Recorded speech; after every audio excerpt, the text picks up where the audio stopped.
Hello everyone, my name is Madison and welcome back to Hopp'in and today I'll be rating your guys' enclosures. So the premise of this video series is you send a photo of your enclosure and what species is in it to our Instagram Hoppin_help, and then I give back advice as to what I would change to make a better environment for your animals. And before I begin rating your enclosures, I'm going to give basic facts to the top 3 species I received, just things that I couldn't really notice in just a photo. Leopard geckos require heat from below. You can either use a heat pad or heat tape. They both do the same function, but heat tape is a little bit more cost effective if you have a lot of leopard geckos. These should be placed beneath the enclosure.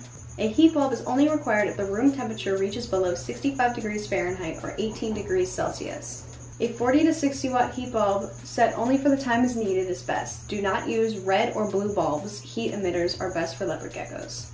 A temperature gradient is needed. The warm side should be about 85 to 90 degrees Fahrenheit or 29 to 32 degrees Celsius, and the cool side should be 70 to 80 degrees Fahrenheit or 21 to 26 degrees Celsius. UVB lighting is not necessary but improves overall health. A 5.0 UVB bulb on for 6 to 8 hours a day would be best. The humidity should range from 20 to 30%. Keep in mind that leopard geckos are native to rock deserts in the Middle East. Substrate. Please never use sand. This will lead to impaction, which typically leads to death. I highly suggest against using carpet. Teeth and claws can become stuck in the carpet, along with bacterial growth that usually leads to a bacterial infection. I personally use paper towels and natural slate where the heat pad is placed.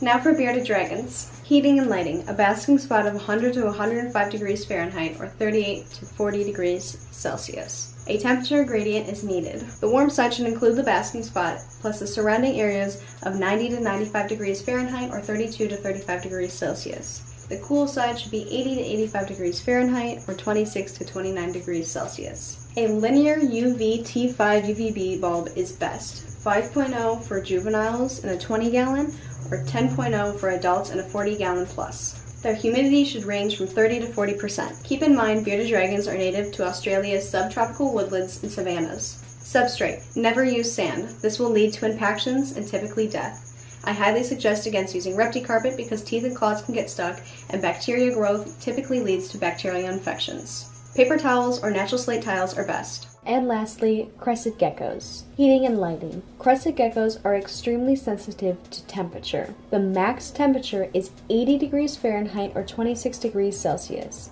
They can overheat and receive brain damage from this and then eventually pass from being too hot. A heat source is not needed unless the enclosure drops below 65 degrees Fahrenheit or 18 degrees Celsius.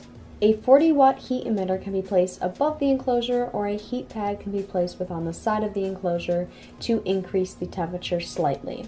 But only use a heat source if the enclosure drops below 65 degrees Fahrenheit or 18 degrees Celsius. Daytime temperatures should range from 72 to 78 degrees Fahrenheit or 22 to 25 degrees Celsius. Nighttime temperatures should range from 65 to 70 degrees Fahrenheit or 18 to 21 degrees Celsius. UVB is not needed, however can improve the overall health of your crested gecko.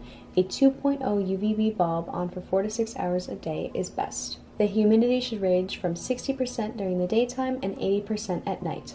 Keep in mind crested geckos are native to the rainforest of the southern New Caledonia island, which is to the right of Australia. Substrate. Paper towels or coconut fiber substrate is perfect. These promote humidity and are easy to spot clean. I personally recommend watching the full video and not just the piece involving your enclosure. Every enclosure can be improved in all aspects, not just the things I mentioned for your specific tank. There are lots of great examples of enclosures and I bring up different ideas for each one. Please enjoy. And first up we have a beta and a 5-gallon enclosure, and this is just absolutely beautiful. I love that you went for a more natural feel, that you have a filter, a heater, and a properly sized tank. I would suggest getting some bigger plants. I understand those will grow, but getting something more towards the surface because betas do like to rest at the surface when they're sleeping. So that's really all I would suggest. I love that you have the moss balls as well for a natural filter. Just getting some plants that are taller so your beta can rest and hide at the surface would be really awesome. But this is an amazing tank. Thank you for doing your research and giving your beta a properly sized enclosure.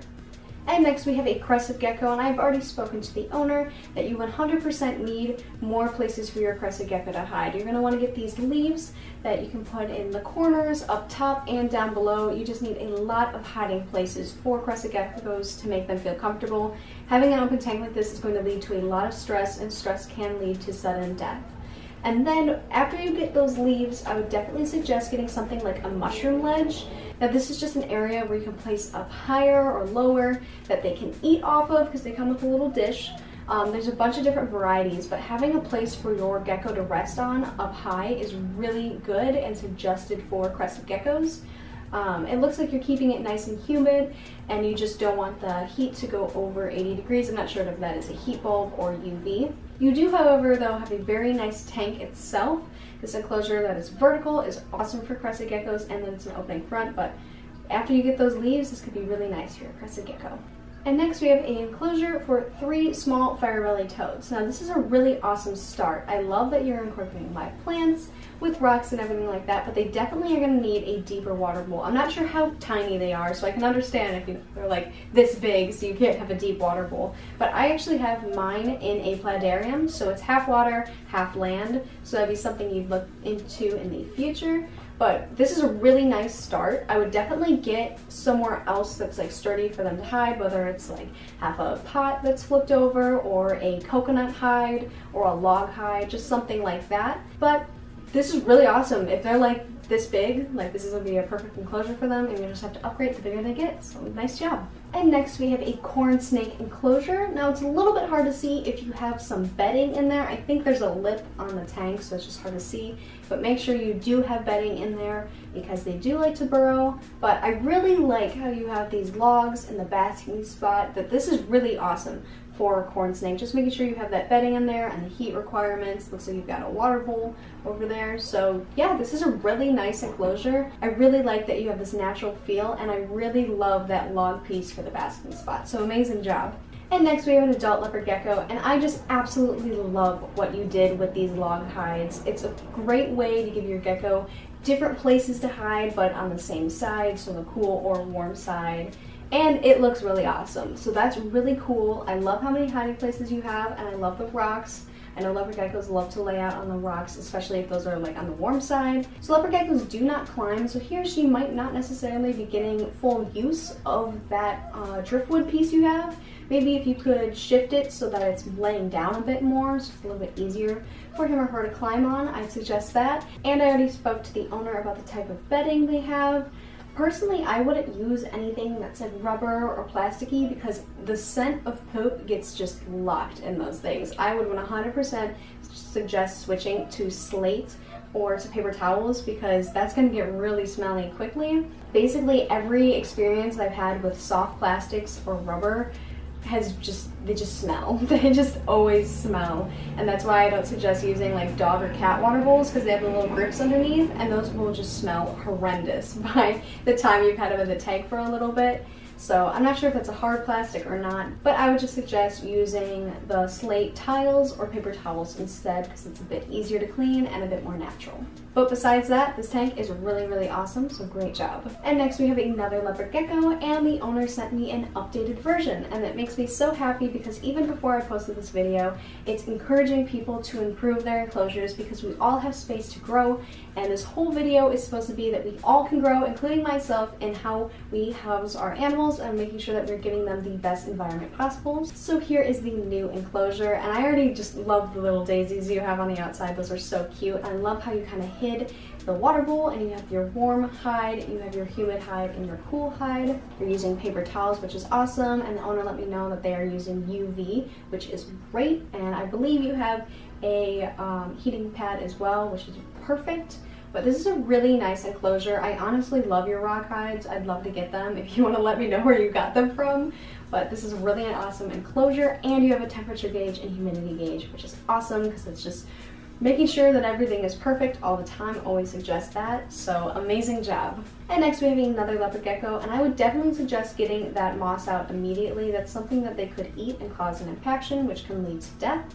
I personally do not like repti carpet. it just holds a lot of bacteria and allows it to grow. So I would definitely suggest switching to just straight paper towels or using natural slate and paper towels. That's what I do. It's amazing that you have fresh water available at all times. And something I've actually suggested to other owners who have this exact same rock hide is taking the vines you have and draping them over the front area. There's a possibility that you notice your gecko doesn't really go in that hide, and it can be because they're not really hidden. Like, you know, it's a really big open space, especially for young geckos. So I would personally suggest draping those vines over, and it will also allow your gecko to interact with those vines more, just because they can't climb, so he or she can't actually reach them up there. And then I would suggest giving one more hide, because it's good to have a cool hide, a neutral hide, and a warm hide. I'm not sure what that light is, but you only need a heat pad, not a heat light. And just because I can see it in this photo, make sure you clean out your little mealworm area every time you feed. It could just be you're feeding them right now, but you don't want to leave any of the dead carcasses behind, because it just grows bacteria and it's not the best for them. So I can understand if that is just a current meal in there, but cleaning that out is really good. So making a few improvements, and this will be really awesome for your leopard gecko. And I'm not sure how old this gecko is, but you want to get a 20-gallon long once they are an adult. But with those improvements, this would be really, really awesome. And next we have a bearded dragon, and the owner let me know that they have a heat and UV light situation. Now, I love that little driftwood piece. That is really awesome. A lot of different elevations and basking spots. For anybody who's watched my previous part 1 and part 2, a thing I was constantly saying was that bearded dragons should have the ability to choose how high up they want to be to that heat source, meaning how warm they'll be, and this is a perfect example of an amazing basking spot piece. And I also love that you have that rock hide. It's a great size for bearded dragons. I can't exactly, this looks like a 40 breeder to me, but once your bearded dragon is fully grown, a 75-gallon is suggested. I love that you're using paper towels. I love that there's fresh water available. So overall, this is a really nice enclosure. And then once you have, if you upgrade soon to a 75-gallon, having another hide and stuff like that would be really awesome. But this is an amazing bearded dragon enclosure. And next we have a leopard gecko. Now, I really love that little hammock. Just make sure it stays clean, because cloth can grow bacteria quickly, but that's really adorable, and if you made it yourself, that's awesome. If those lights are in the enclosure, I'd suggest getting them up a little bit higher so the gecko can't interact with them, or putting them on the other side of the enclosure. You have 3 hides, which is really awesome, and you have a humid hide, which is really great as well. Personally, I wouldn't keep those little gems in the enclosure, just because there's a possibility your gecko might try to eat them. I understand if he or she is super tiny right now, but just a personal preference, I don't like leaving anything in there that's human grade. So getting those out would just be my suggestion. I love that you're using paper towels. That is great. So overall, this is a very nice enclosure. Make sure you have a heat pad, and make sure you are simulating natural day and night cycles, meaning you don't have to have a light directly on the enclosure, but make sure that, you know, there's a window open in the room, just so that they can have normal day and night schedules, because if not, your gecko might start to think that, you know, noon is midnight because the tank is dark. And then I wouldn't turn those lights on after the sun has set, because that could throw off the cycle as well. But overall, this is really nice. Thank you for having 3 hides and using paper towels. Good job. And next we have another leopard gecko, and the owner let me know that there is UV and then heat on the right, and also a heat pad on the right as well. So you only need that heat light if the room that the enclosure in is dropping below 65 degrees Fahrenheit. It's good that you're keeping both the heat pad and the heat light on the same side, so there's the heat gradient, but it can actually be too hot with both the heat pad and the heat light. So if that is the case with the 65 degrees, what you're doing is proper, but if not, that can just be a bit too hot and can actually make the entire enclosure too warm for your leopard gecko. They can't sweat or really do anything to cool down besides moving their body to somewhere else that's cooler. So that's why it is so important to value that and respect it. But it's really awesome that you have 3 hides and fresh water available. Looks like you have a little mealworm dish, so that is really awesome. I personally suggest getting something like a hammock or some leaf vines, just to add somewhere else for your gecko to interact with and climb over or hide under. just something, little something else. And then I already stated how I feel about Repti carpet, how I'm using slate tiles or paper towels is best, but just making sure that your temperature situation is correct.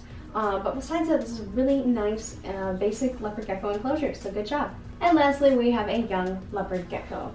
Now this enclosure is really, really awesome. I love that you included which side is the warm side and which side is the cool side. You have a warm hide, a humid hide, and a cool hide, and I love how you incorporated these plants. It gives it such a natural feel and so many places for your gecko to interact with. And you have fresh water available and a calcium dish, and you're using paper towels. So that is really, really awesome. This is an amazing enclosure. Just make sure that you have a lid for your tank. So leopard geckos can't climb, so it's not necessarily that your gecko's going to escape, but I hear way too many stories about dogs and cats getting into reptile enclosures. Even if you don't have a dog or cat, a younger sibling, or even things like flies and spiders, those can all irritate your gecko. So just making sure you have a lid on your enclosure is the only thing I would suggest, because this is a really beautiful enclosure. Amazing job. So thank you guys so much for watching. If you'd like to participate in the next video, please send over a photo of your enclosure with what species is in it over to Hopp'in_help. But thank you guys so much for watching. If you enjoyed, you know what to do. Leave a like and subscribe for more, and have a happy day. Goodbye.